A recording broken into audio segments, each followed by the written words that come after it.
This is kind of a stray from the norm as far as the Osawatomie connections are concerned. However, this next guest is somebody who uh, has really quite inspired all of it for me on my end. He was the catalyst to make most of this happen. So it's Academy Award winning football coach of all things. Oh, let's get Zoom. Let's go, Zoom. Zoom is working. Can you hear me, coach? Cannot hear me. Can you hear me now, coach? You look good, by the way. There you go. How are you? I'm doing good. Can you hear me now? And now everything's set. There you go. You look fantastic, by the way. You look fantastic. Oh, On your podcast, you talk about being this, pale, redheaded, overweight guy, and yeah, you're setting a scene, and I appreciate it. So, how just when you hear the words Academy Award-winning head football coach, like, do you pinch yourself and go, why me, or how does that hit you? Listen, we were the movie is the seventh of 7 years, and we, we're minding our own business, and some guys in LA find out about the work we're doing and where we came from and all of that. And the producer actually had a contract with ESPN to do some 30 for 30 shorts. Oh, okay. And that's why he came down originally. And he said, no, I'm not gonna sell this story to ESPN. I think this should be a movie. And whatever. And so they spent a year, and they leave Memphis with 550 hours of film. And we think, we'll see this thing on channel 422 at Right. 2 Wednesday. And a year later, we're walking down the red carpet at the Academy Awards. So, I mean, it just, who knows? Right. So, Right. yeah. I just like it's almost as though you're going about your own business, doing what you normally do, and then lightning came and struck you in the head. That's it. And we thought we had our 20 minutes of fame, and that was going to be great. And then the speech request came, and the TV appearances request came, and then from the speeches, all the stuff I say in the speeches, a book request came, and I wrote the book, and then that spurred a whole nother gobsmack of all kinds of shit and stuff. Excuse me. No, you're okay. And then the people from Chicago reached out and said they heard me in an interview and said, what you said in the interview about needing an army of normal folks, we think that is a great thing that could change the trajectory of the country if we could get people to listen to that idea. We want to create a podcast and want you to host it. And so I said, all right, thinking no big deal.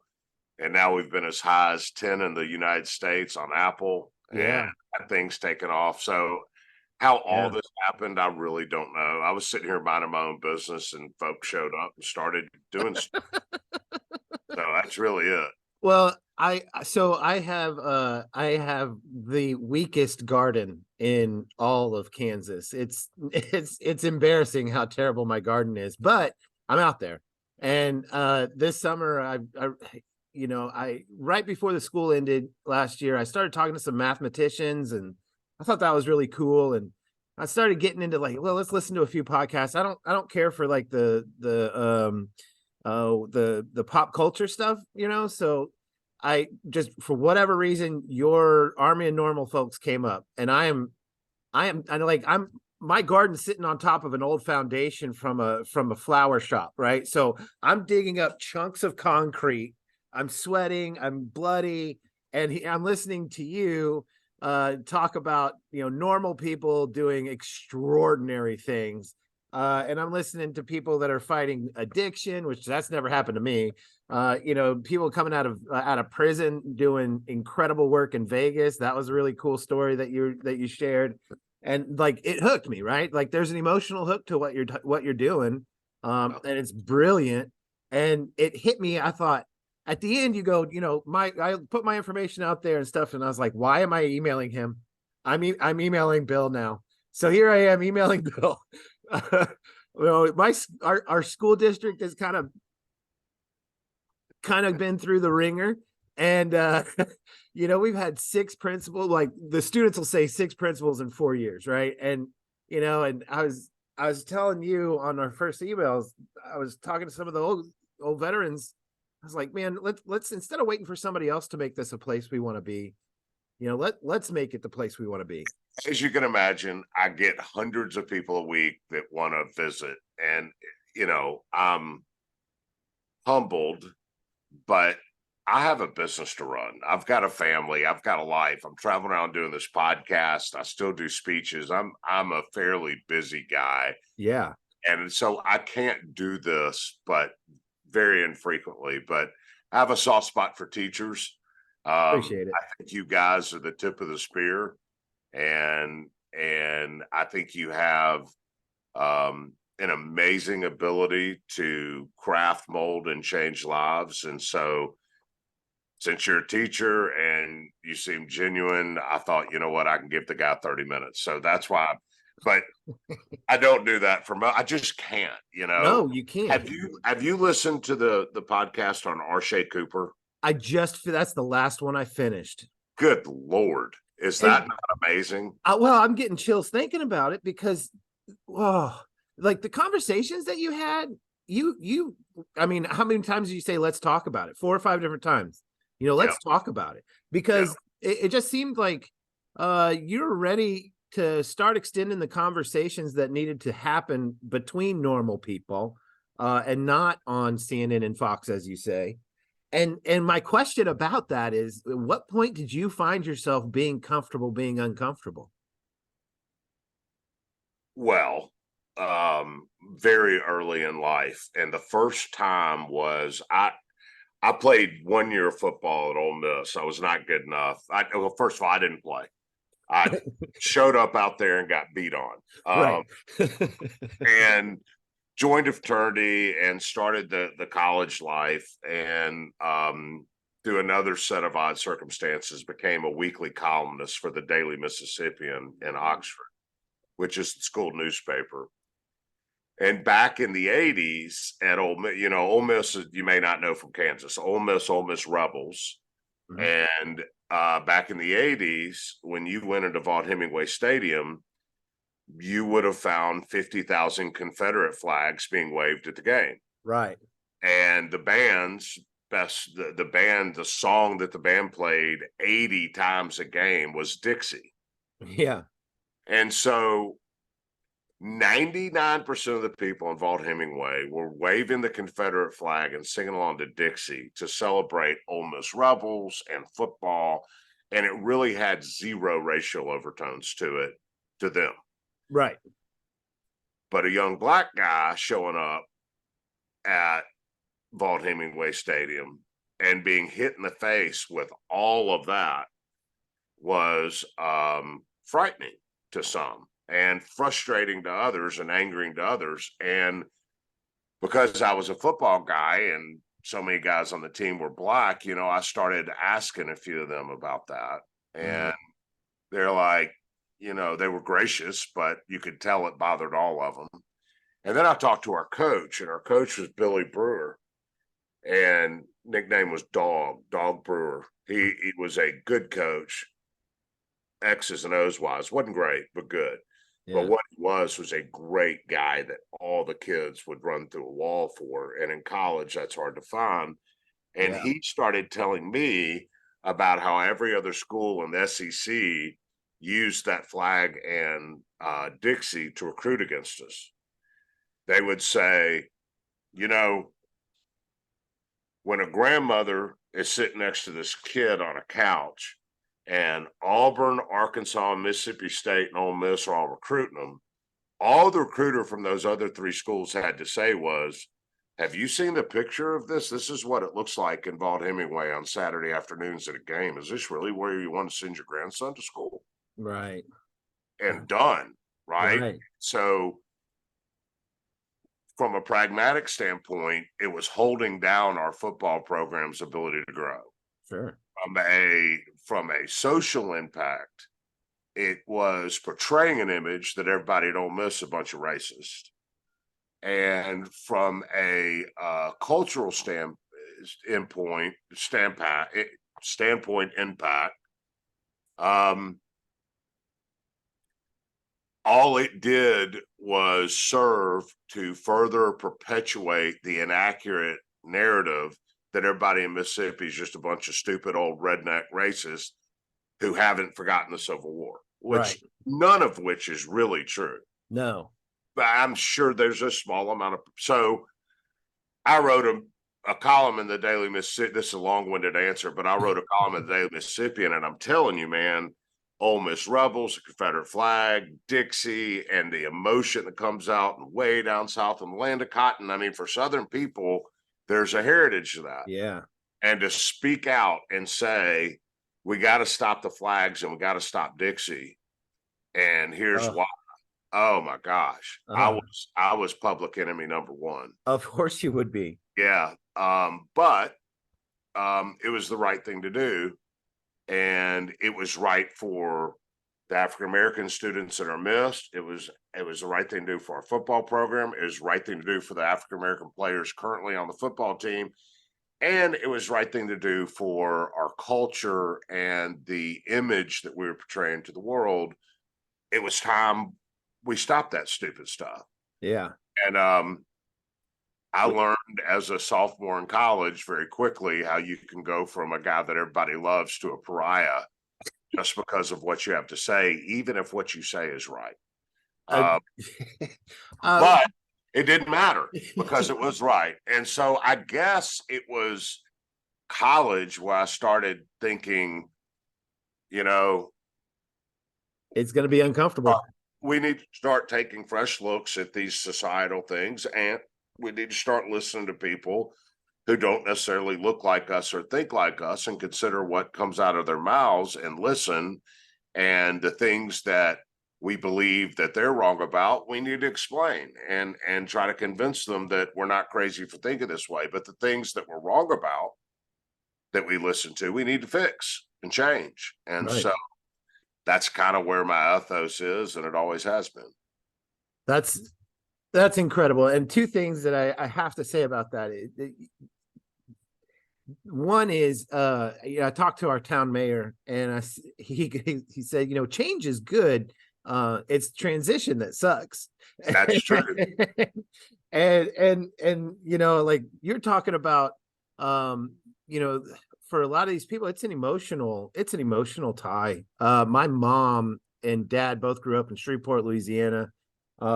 And so I have a lot of, that my dad was part of the first class that was integrated at his school in high school. And, he tells me, talks about how all of that happened and everything, all the transition of the whole entire thing. And that's right. In your neck of the woods. Busing Black kids from Black neighborhoods into white schools and white kids from white neighborhoods into Black schools, and the whole forced integration thing. And it was our government made families drink from a fire hose on that deal. Are we shocked that there was pushback? I mean, there wasn't anything subtle about it. So we've lived all of that down here in the South. Oh yeah, absolutely. So thank you for your time. I really appreciate it. Thanks for answering that question. To do what you do, you have to have an optimistic outlook on things. You have to be optimistic. And I was listening to Michael J. Fox recently saying that gratitude is the key to optimism, to sustained optimism. Having gratitude is the key to sustained optimism. So with that, I wanted to ask you, what are you grateful for throughout all of these lightning bolt experiences that you've had? My wife. Yeah. My wife's given me the four most beautiful things that ever come into my life. My four children. My wife is a faithful, beautiful, funny, interesting, wonderful soul who I know loves me and therefore loves me enough when I'm not doing the right thing to tell me. Oh She's yeah. a compass, and I genuinely don't know where I'd be without the men who coached me as I was growing up in fatherlessness. Yeah. And I really don't know where I'd be without Lisa having married me at 23 years old when I was an impetuous, dumb idiot, and helping me to understand what it becomes a man, how to love, um, how to be a father, how to quit being a victim of fatherlessness and start celebrating being a hero of Wow. fatherhood. Wow. Um, so first and foremost is my wife, and with regard to gratitude being the key to sustained optimism. Yeah. Man, I'm a guy from Memphis who grew up with. I didn't have a pot to pee in or window to throw it out of. I've got a business with 130 employees. I've got a national podcast. I've won an Academy Award. I've got a best-selling book. I speak all over the place. I don't know how. I really honestly don't know how or why me, but I am so grateful for the opportunity to have what I think are conversations that matter about race and faith and creed and belief sets and have those, but be able to have them in a non-threatening, civil way in the hopes of changing ethos.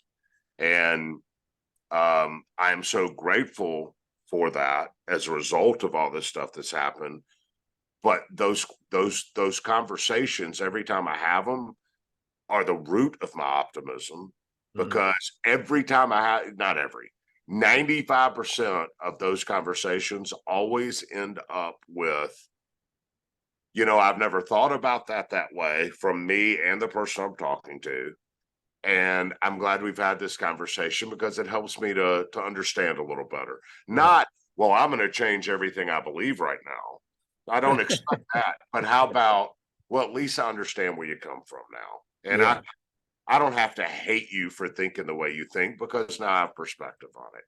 And that gives me a ton of optimism that all this stuff that's going on in the country that divides us, there is a way to break through that if we have the temerity to have those conversations. And in some small way, maybe I can have that conversation on a national level that encourages other people to have those conversations. And I think that's the key to you when you say why me, coach. You're the bridge, man. You are the bridge. Well, you might not think it, and I don't want you to be humble or whatever you want, but you've said it in the Arche, the podcast. You were talking about how you felt personally attacked until you took time to think, right? And growing up with parents from Louisiana, and I grew up just south of Houston in a very well-to-do neighborhood. I mean, in all frank and honesty, my first day working at the University of Houston was the first time I ever really interacted with black people that I didn't grow up with, right? I grew up, there was like 5 black kids in our school total.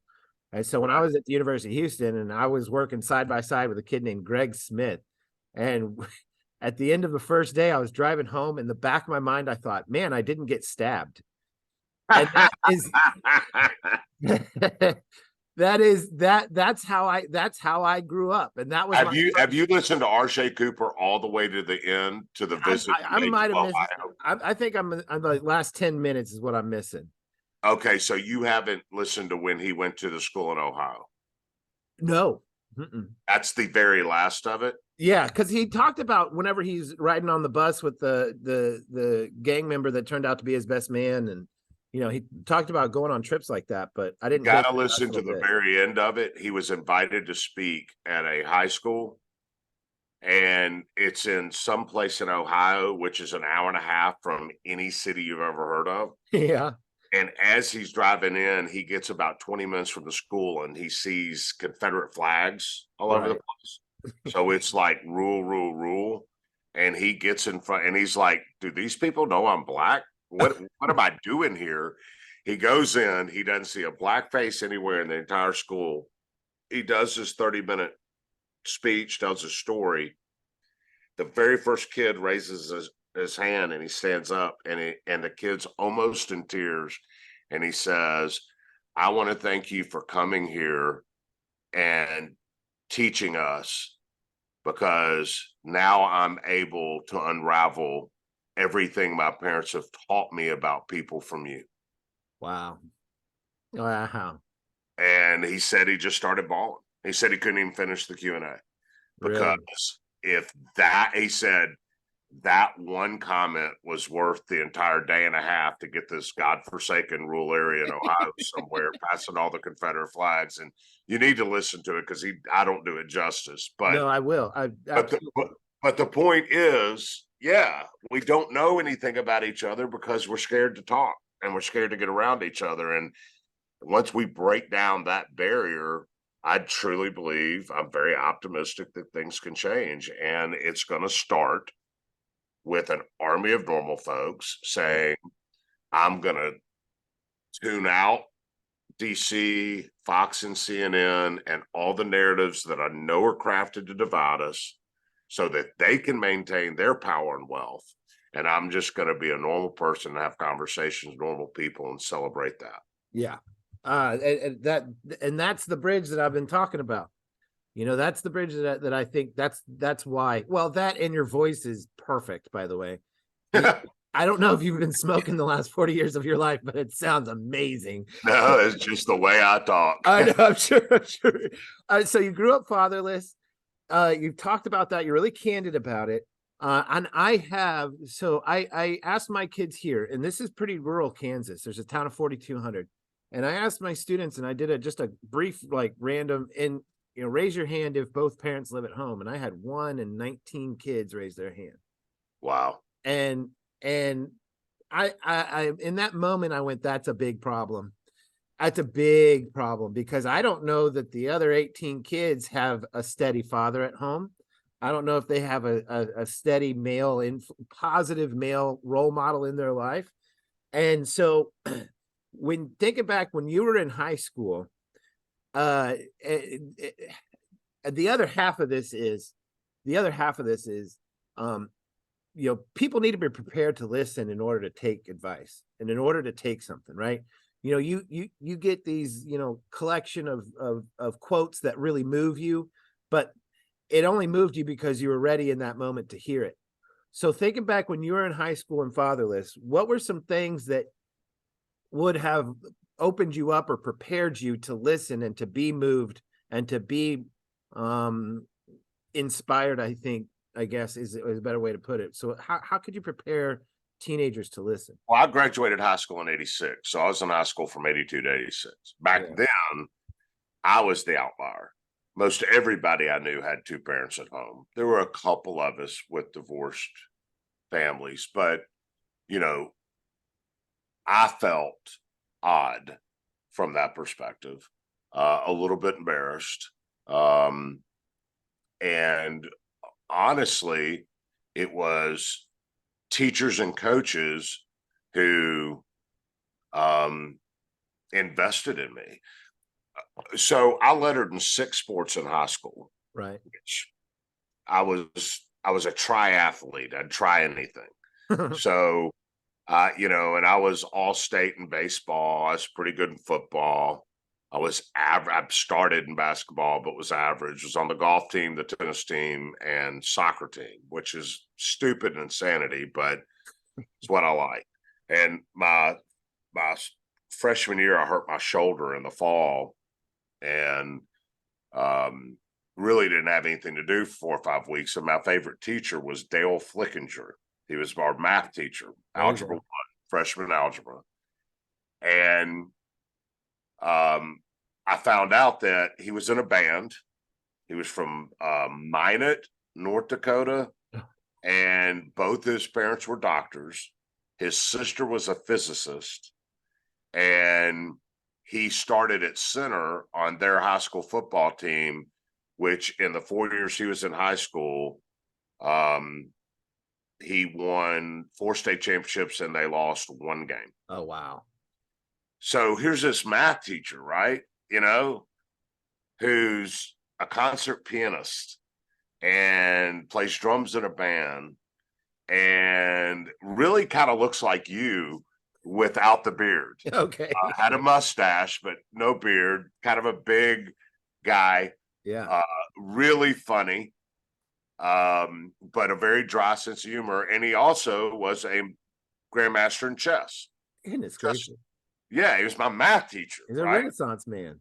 Yeah, it really was. But one of these guys that was also, I don't think he ever got married, and he dated a couple of women after I graduated. I know, but he also was very active in his church. I don't, you know, but he was hilarious and he made math interesting and fun. And so anyway, I hurt my shoulder, and he's like, "You can't go to football practice." I said, "Not for 4 weeks." And he said, "Well, after school, why don't you come down to the school and hang out with chess team?"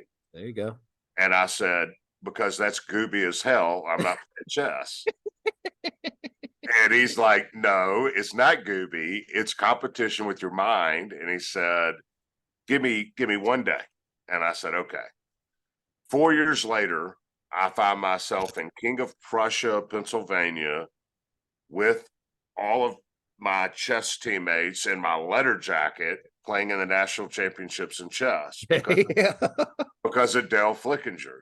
Yeah. And the whole point is that, you know, guys like Dale Flickinger and coaches and teachers that saw me for just who I was and invested in me, that's where, you know, it all started for me. It was just amazing teachers and coaches that actually did what they did. Nobody teaches in high school to get rich. No. And Dale Flickinger had a brain that he could have easily gone off and been some kind of major engineer or rocket scientist or mathematician. He was called often on quantum stuff because he was just that guy. Clearly, he could have been anything, but you know what he wanted to do? He wanted to teach kids. Yeah. And he changed lives because of the way he invested in kids, my coaches, other teachers. And so, you know, for me, that really is where it all starts, which is exactly why I'm on this Zoom with you, because if you care enough to reach out and everything else, you obviously care about your discipline and the students that come through your hallway. And, you know, from whatever little bit I can do to help you serve your student body, I'm happy to do it. You know, that's it. I mean, right on the nose, right? So my dad, you know, through all of his faults, great guy, tried to teach me to be a contributing member of society. And so by getting into education, I thought, well, that's me contributing to society, is just teaching. And then your podcast, man, really just, I realized that I could do something else. I could do something more. And I had to figure out what my skill set was, which is having conversations with people. So my podcast, I'm not going to lie, Coach, you'd be pretty jealous. I get tens of views. It's pretty amazing. Hilarious. I interviewed the new football coach and we're at 437 views and I am ecstatic, right? Rock star. You got that right. I walked into Walmart the other day, which is in the next town over, and somebody stopped me and said, "Hey, I really like what you're doing with the podcast." I was like, you know it. We're making waves, Coach. It doesn't matter. That's we're making waves. It's no point to an army of normal folks. You don't have to be part of some major organization or massive NGO. You have the You don't have to be bequeathed 187,000 or beds. tabbed or elected. Just whatever you can do in your corner of the world in very small numbers to do whatever you can to make your society better. What if we had hundreds of thousands of people in our country doing that? Yeah. That's literally an army of normal folks just doing what they can do in their corner of the world. I genuinely do believe we can change the direction of our culture. Well, and that's why I really wanted to talk to you, is because through having you on here, my hope is that other people will find that instead of sitting around on Facebook and griping about it, let's do it. Let's just do whatever it is that we need to get done. All right. I wrote an op-ed that I think USA Today and New York, somebody, I can't remember, it got picked up and ran pretty extensively, but I'm going to paraphrase this. Okay. Yeah. There's a 38% approval rating of the White House. Right. There's a 19% approval rating of Congress. For the first time in our history, there's less than a 50% approval rating of the Supreme Court. All right. That's Pew Research. Yeah. Pew Research also found, and, as you know, Pew Research is a non-political, straight up research organization, found that 79% of the respondents believed that when they read or hear something on national media, not local media, but national media, that is absolutely skewed toward one political belief set or the other. That's 79%. Yeah.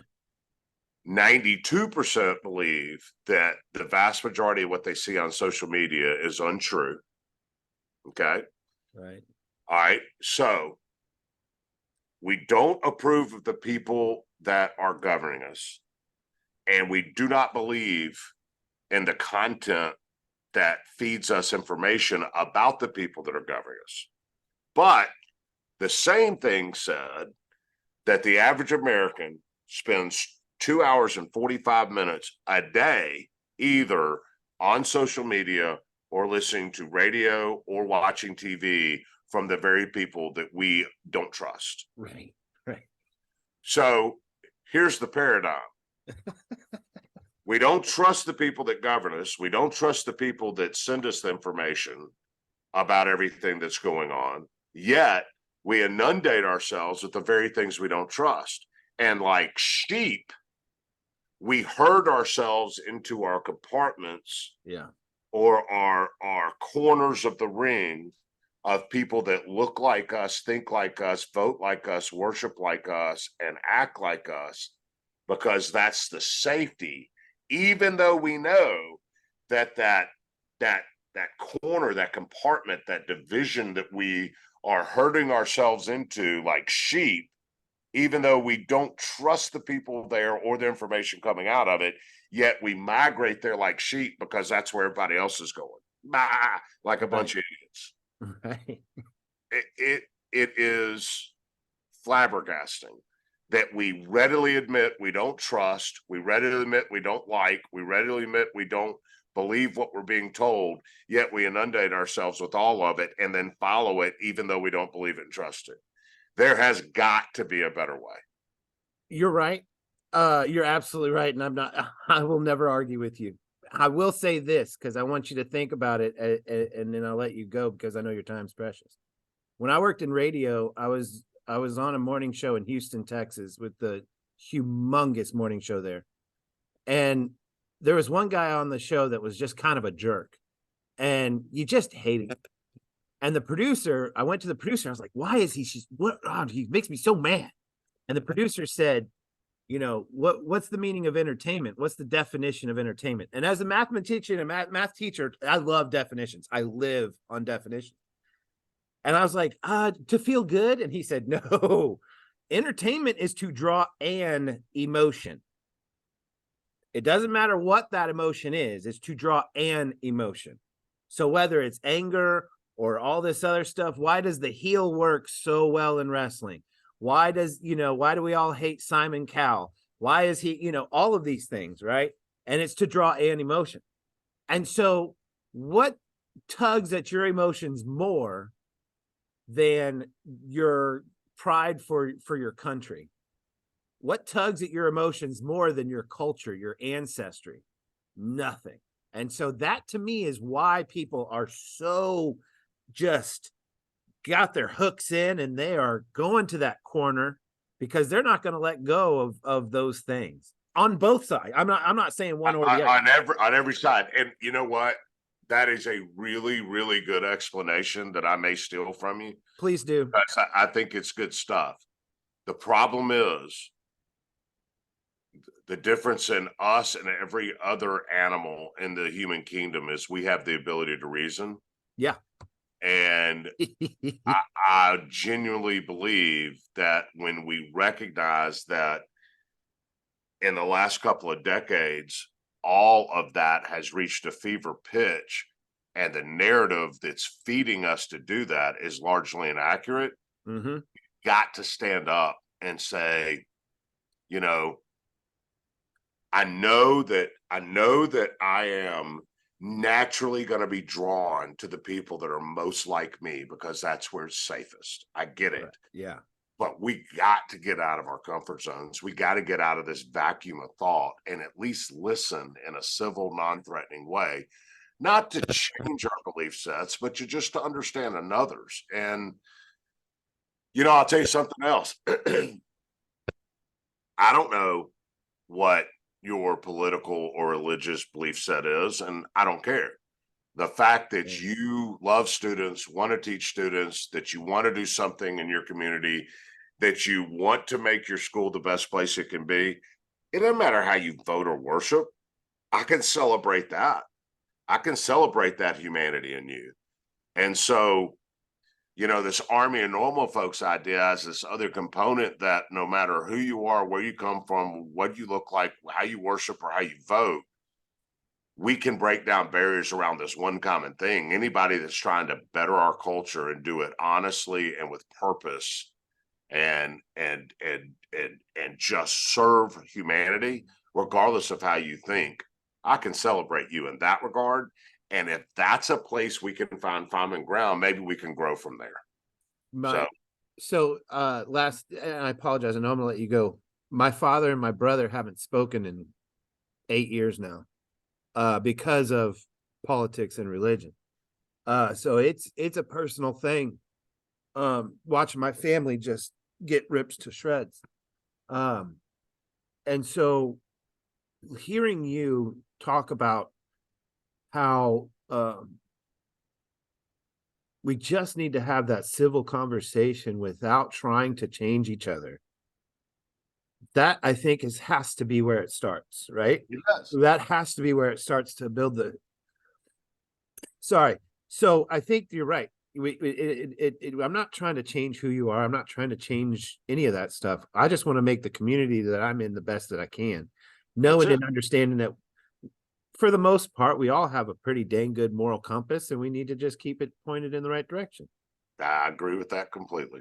Thank you so much, Coach. I really appreciate your time. I hope you just I hope nothing but the best for you. Keep growing that thing. That's such a cool podcast, and I'm not going to miss a single episode, but I need to get back out in the garden so I can hear some more.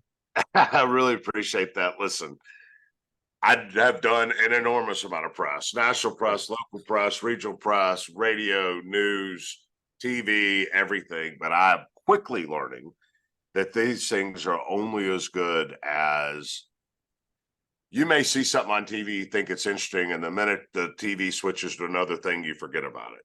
Right. So it does drive audience and listenership. But the best thing that drives it is friends telling friends, you got to listen to this. Mm-hmm. So, help us grow it. Tell folks about us, and get people to subscribe and download and listen. And it's not about me trying to make a bunch of money off of it or anything else. It genuinely is trying to start a national conversation about how, if we became an army of normal folks, we could fix a lot of what ails us. And so everybody that I talk to that will take the time to tell another person about it is, one more set of ears. We are closer to growing it to to a size that matters. So anything you do to help us, I'd appreciate it. Oh, I'm in the Army, man. I'm fully dedicated. Thanks, Brian. Yeah, All right. absolutely. Have a great day, Coach. Thanks So again. nice to meet you. Very nice to meet you too. Goodbye.